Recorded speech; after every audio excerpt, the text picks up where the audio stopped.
Hello, I'm Jeff Summit, Technical Director for Ferrule Golf. In this segment of our basic club making series, I want to explain how to install a basic ferrule as well as epoxy the shaft onto the head. Now, while this might sound like a two-stage process, it's really one continuous step. The ferrule is the plastic decorative piece that sets atop of the hosel and provides a nice smooth transition to the shaft. We won't get into using specialty adapters or reducer ferrules as those aren't required in our case. But one of the more frustrating tasks for beginning club makers entails the ferrule installation. Now, you might think they should just slide up the shaft tip in place. But if it did, what would prevent them from sliding up and down the shaft while in play? And that's why they're undersized, so they're a force fit onto the shaft. That's why I would highly recommend a ferrule installation device to get you started.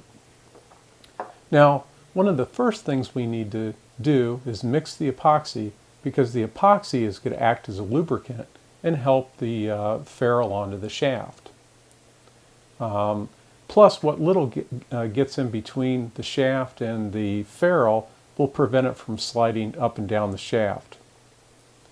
Now, epoxy comes in bottles, cartridges, bubble packs, and as long as you're getting a high-strength two-part epoxy from your component supplier, you know it has the necessary strength for golf clubs.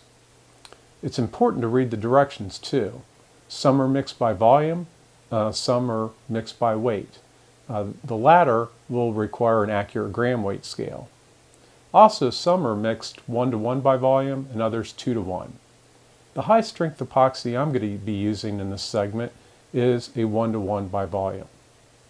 Also, there's 24-hour setting epoxies which take a full day to dry, and others that are fast setting in which you can hit balls in a half an hour or afterwards. Now, being beginners that you are, I would highly suggest slow setting epoxies because you're going to have more time to work with it before it sets up.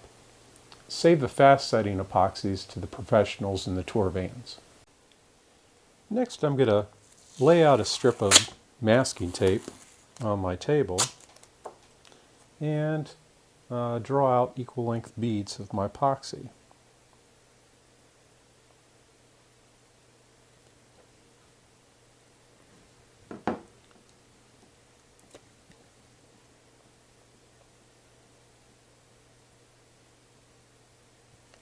And that's my 1-to-1 mixture.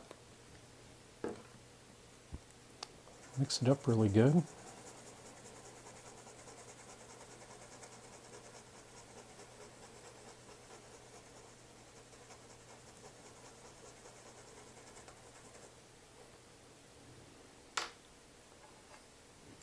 Next, I want to take the tip and dab it in the epoxy, just very lightly. I don't need very much.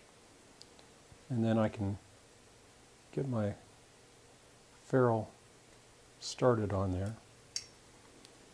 You just push down. Again, it acts as a lubricant. I have my ferrule block here, which has a 3/8 or 3/4 inch deep hole where I can line the shaft over it and simply push down. And then I could take the head and drive it on the rest of the way onto the shaft. And you should be able to hear a little bit of difference in sounds when you know it's seated. Next, I want to dip the epoxy, or the tip of the shaft in the epoxy, and I just want to rotate it in and out while twisting. This will ensure a nice even epoxy coating. And then next I want to take paper towel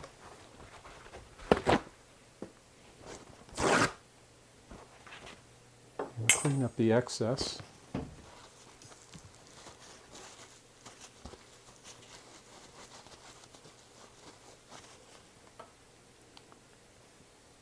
Now, one of the other things that's very important, I want to set the silk screen